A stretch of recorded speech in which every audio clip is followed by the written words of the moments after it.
This is the United Uprising channel. Welcome to today's show. I wanted to cover the story recently that Apple has come out and announced its plans to expand to 6G technology. Apple's connection, of course, with the mark of the beast, and of course the Internet of Bodies. These are all things that people need to know about and understand how they have been slowly conditioning and desensitizing people to putting technology inside of their bodies. And Apple is now focusing on 6G. And a lot of the times I've talked about what I interpret and believe the mark of the beast with transhumanism to be will have something to potentially do with Apple.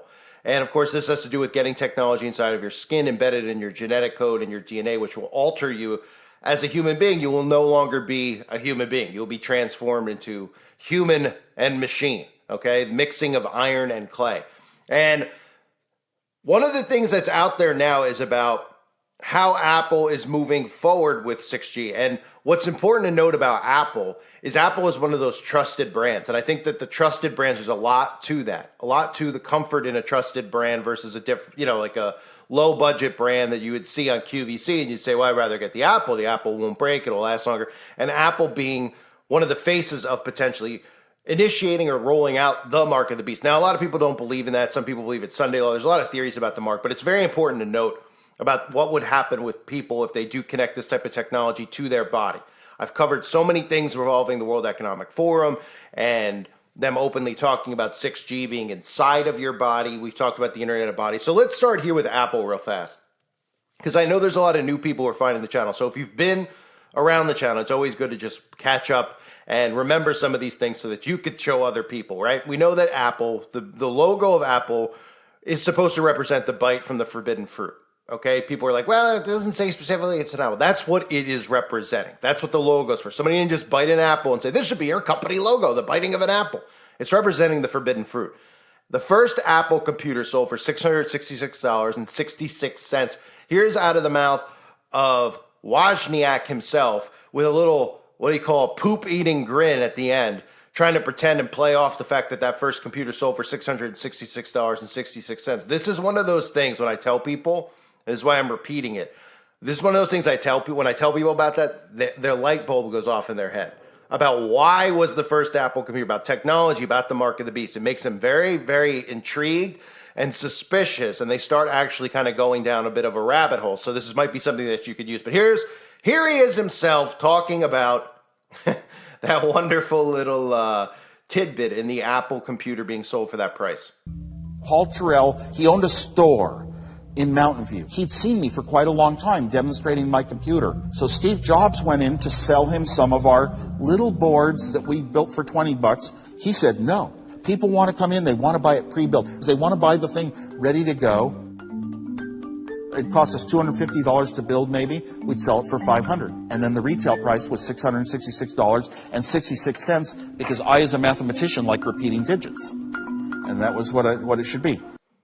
Okay, so that's Steve Wozniak, who doesn't get as much credit or attention as obviously Jobs, as Gates, these other people involved with the normalization of technology.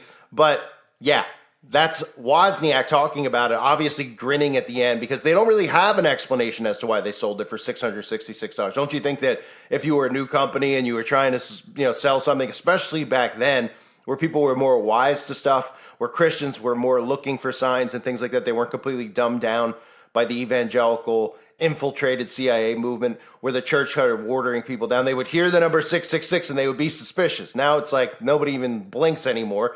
I even talk to Christians who don't even know what the mark of the beast is, or who go to church every week because they don't talk about Revelation in church, right? So they didn't just pick it. Otherwise, they'd be like, well, why don't we do 777? Why don't we do 555 if our excuse is that we like numbers, or mathematicians who like repetitive numbers? Give me a break. Never heard of something so ridiculous in my life.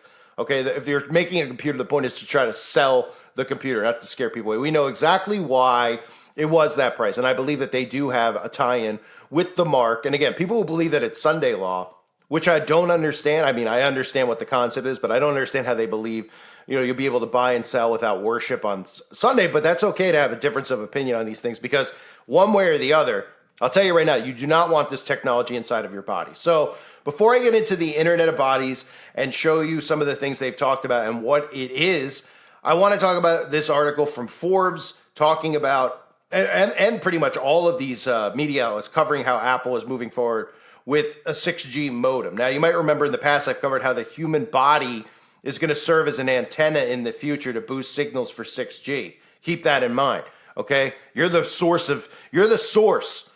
that's going to be generating and pretty much be an antenna for 6G technology. You're starting to connect the dots with this technology inside of your body and then being able to control it. So Apple's working at a fast speed to create a crucial component of the iPhone. It's claimed the modem. But while recent rumors have suggested that the project hasn't been going swimmingly, a new report says that it's not only striving to sort out the 5G modem, but it's already turning its attention to 6G. According to Bloomberg's Mark Gurman, in his latest Power On newsletter, Apple is charging ahead with work on the modem that will work with current 5G cell towers. Right now, Apple uses modems made by Qualcomm, and it would like to make its own, just as it switched to its own silicon for the iPhone, iPad, and Apple Watch, and Mac. And you might have seen a lot of the videos I've done on Apple, because I've covered how they're transitioning people to having tech inside their body, right? From the phone to the Apple Lens. A lot of people don't even know about the Apple Lens. I've covered it many times. They try to roll out the Apple Lens, which was pretty much your phone on your retina, where you could see right out of your eye, you could see the interface of a phone. This is what we're headed towards with the Internet of Bodies and being connected to the Internet. You will literally see these things, and people are like, that's so cool. You don't have to look down anymore. They'll probably roll out propaganda about the dangers of looking down at your phone and walking into traffic and all this other stuff. So people and driving and texting, right? Just saying, oh, it could be right in your eyes, et cetera, et cetera, et cetera. This has all been predetermined. The whole thing that they're trying to do is desensitize you to accept the type of technology. So the more they talk about it, the natural response at first is always a gasp and always, I'll never get that. Oh, that's extreme. I don't need that. I'm very comfortable with the way my phone is now. Right? But the more they beat it into you, the more you get desensitized and accepting of the new technology, the more you want the new technology. And as that continues to happen, you don't realize subconsciously that you're being groomed into accepting this tech. Then they put stories about other, how your phones are doing this or that, how we need to get away from the phones, and they convince people of all these things, right? Oh, we need to get away from the phones. They'll probably say even radiation with the phones. They'll probably come out and admit it finally. And people go, oh, but with this inside you, you won't have to worry about that. And they'll come up with some fake science to explain it, and everybody will listen. And of course, another thing they can do is cut off people who do not eventually have it. Like they've cut people off with flip phones, et cetera, and forced them into 5G networks, 4G, 5G, right? They're making you adapt. They're making you dependent on the technology where it's like, well, I don't really need a cell phone, but you do for a lot of things because you need to be able to bring up, for returns. They force people onto doing QR codes on their phones. You go to restaurants, you see how they've, I've seen some restaurants now, they don't even have menus anymore. They don't even hand you a menu. They want you to pull up the menu on your phone on a QR code. This is all done by design. This is how they start removing all these things, getting you used to it and dependent on the phone. So even people who aren't dependent on the phone, like me, they'll force you out. So you go to a restaurant, they'll be like, you got to pull up on your phone. You're like, I don't have a phone. What? I'm not doing that. And then, they get frustrated. They go to the back and they find a menu for you. But eventually that won't be an option. Right? I've gone places where to even enter, you have to have a phone QR code. And you go, I don't have one. And they get frustrated. They'll let you in for free sometimes because they don't even know how to deal with people who aren't adapted to the technology. But it's not about adapting to it. It's about refusing it. And that's really what people should be doing. But instead, they're forcing it on people. And at the same time, people have things that they love with their technology, like social media, et cetera. Even something like YouTube, they forced, cell phones. They forced you to do certain things with your phone to be able to get on your channel. And it's gotten worse and worse and worse. To even create a channel, it's more restrictive. It's more, you have to have a phone number, can't be connected to other accounts. This is all done by design, of course. Probably to eliminate some YouTubers from ever coming back, wink, wink. But also to get people dependent on like your phone being a source for you to access anything, right? And that's the Internet of Bodies, which I'm about to show you. So here's just some clips about the Internet of Bodies and about 6G, because this is what everybody should be aware of. A lot of people are not aware of this going inside your body. A lot of people go, oh, that's a conspiracy, it'll never happen. And as they get desensitized to it, when it gets rolled out, they won't even connect the dots with what we're all warning about, because they'll just be like, oh, what you're saying is crazy. It's just an easier way to do it, right? Because that's what they'll subliminally be told over and over and over again. And they're talking about getting it in you, period. Have such a good digital twin that you'll be able to go into the metaverse, into a virtual reality world, turn a dial, pull a switch, feel around, and actually change it in the real plant? Absolutely. And this is not far off. I mean, the physical and the digital worlds they will grow together, and the result is exactly what you just said. I wanted to ask when you all think we're going to move from this form factor to something that's on your face, glasses, and when computing's all on the edge. All right, 50 seconds. Who wants to answer quickly? I think it will go. It will. First of all, it will definitely happen. I was talking about 6G earlier, which is around 2030. I would say that by then, definitely the smartphone as we know it today will not anymore be the usual kind of the most common interface. Wow. Many of these things will be built directly into our bodies.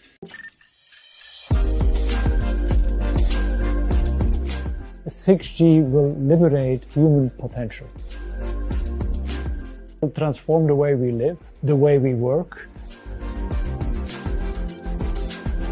connecting human worlds, physical worlds with digital worlds. And that will unleash new human possibilities. We are proud to say that Bell Labs has actually done many pioneering innovations in the field of communications. The laser was invented here, the cellular network, the transistor, actually the basis of AI was laid here. And this proud history that has led to also Nobel Prizes and Turing Awards. And so we are already preparing for the 6G era. We actually already started with the research on 6G 2 years ago.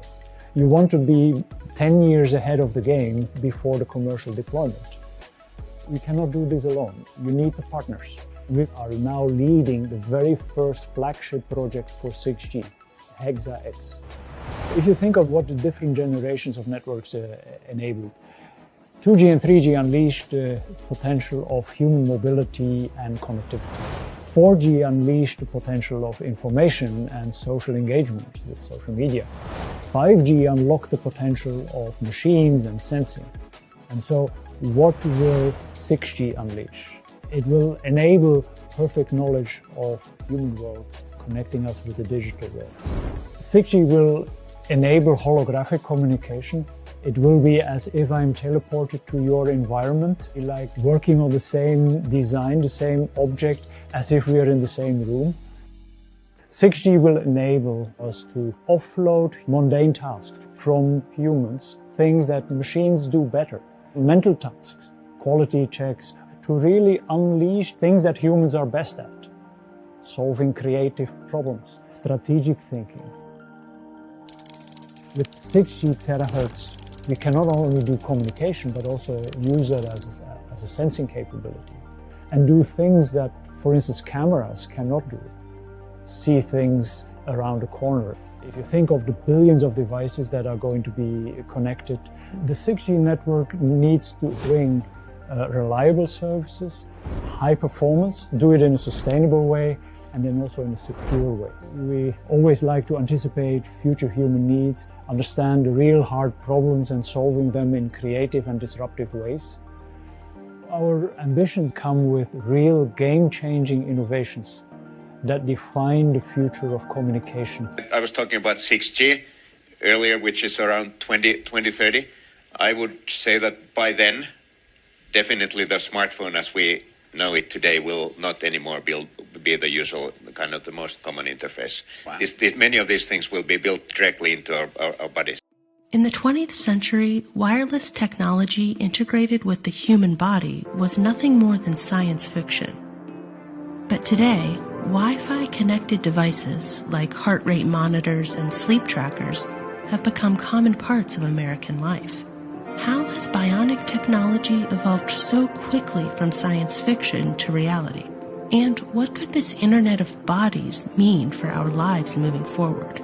RAND researchers are studying this phenomenon and what consumers and policymakers need to know as we veer into uncharted territory. The Internet of Bodies, or IOB, is actually an ecosystem. It's a bunch of devices that are connected to the internet that contain software and that either collect personal health data about you or can alter the body's function. We think of the Internet of Bodies as this collection of all these devices as well as all the data that the devices are gathering about you. And in healthcare, Internet of Bodies has been around for quite a while. with the advent of the internet, it makes a lot of sense to connect your pacemaker to the internet so that your doctor can be automatically notified if something weird happens, if there's an anomaly. It's natural in a lot of ways to want to understand more about your body, how it functions, how well it's doing. IOB devices could revolutionize healthcare. Unprecedented amounts of personal health data could inform treatment plans that are completely tailored to a patient's needs. There are pills now that have an electronic sensor that let a healthcare provider know whether you have taken the medication. Other things like precision medicine. So precision medicine is the idea of creating pharmaceuticals or treatment like specifically for your body, for your personalized treatment. And I think IOB could really help with that because nowadays a lot of healthcare is based more on, average reactions, whereas with data from IOB devices, you might be able to really more precisely treat a certain disease. But the Internet of Bodies won't be a cure-all. In fact, the largely unregulated market poses risks to the uniquely sensitive data these devices collect. First of all, there's the cyber risk of an actor potentially hacking into the system, whatever it might be. There's the privacy risk of all this data that's being collected, and the regulations about that data are really murky at the moment. And so there's not a lot of clarity into who owns the data, what happens to it, who it gets sold to, how it's being used. And there's even potentially national security and global security risks. A few examples of these risks have already played out in real life. For instance, in 2018, highly sensitive information about U.S. military activity and base locations was inadvertently revealed by soldiers' fitness trackers. So, this is a pivotal moment. What can we do to make sure we reap the potential benefits of the Internet of Bodies without risking our privacy, security, and personal autonomy? Consumers should be wary of IOB devices because as it's becoming more and more popular, all of this intimate data is being collected, arguably more intimate data than we've ever really recorded before. There's no clarity on what is being done with that data. With an old mechanical pacemaker, there's no data that was being collected and stored, and you could look at a history of someone's heart rhythms. Because policy tends to lag behind innovative technologies like this, it's probably up to the consumers and to the healthcare patients to really be aware of the devices that they're using and what is happening to their data, and to know what the regulations are in their particular state, because it does vary so much state by state. Even if you think you're not interesting or that nothing will happen with your data, there are a lot of unknowns that I think we need to be careful about. So Apple rolling out 6G eventually here, right? They're talking about 2030 for the initiation. 2030's got a lot of symbology to it, right? A lot of things going down by 2030. But they're talking about 2030 being the goal to have this technology out there and implemented. So we all need to keep an eye on these types of things because it is crucial.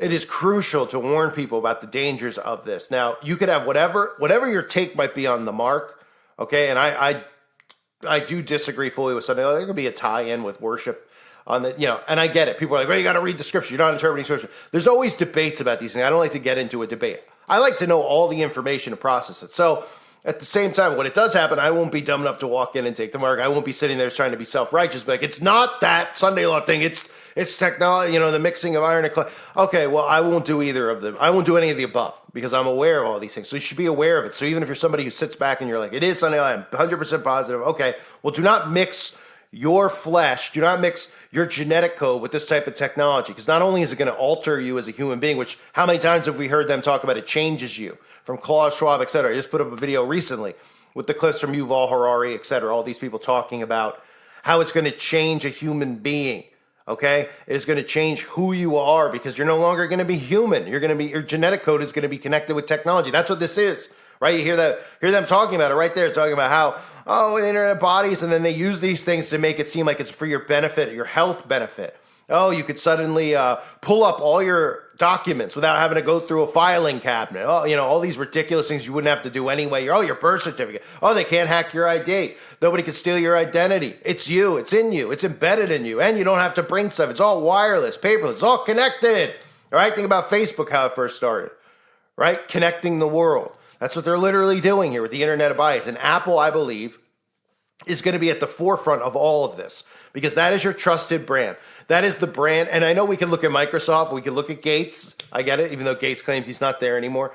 But Apple is that trusted brand. People always kind of looked at Microsoft as, after, the rolling out and pushing of Apple over the last decade or so, 20 years or so, Microsoft is kind of looked at as a second-rate, service compared to Apple. Everybody's pretty much moved to Apple technology, Apple interface. And if Apple comes out with this type of stuff, that people will go on board. They'll be like, I got to get that. Apple's making it. I got to get it. I got to get the latest Apple thing.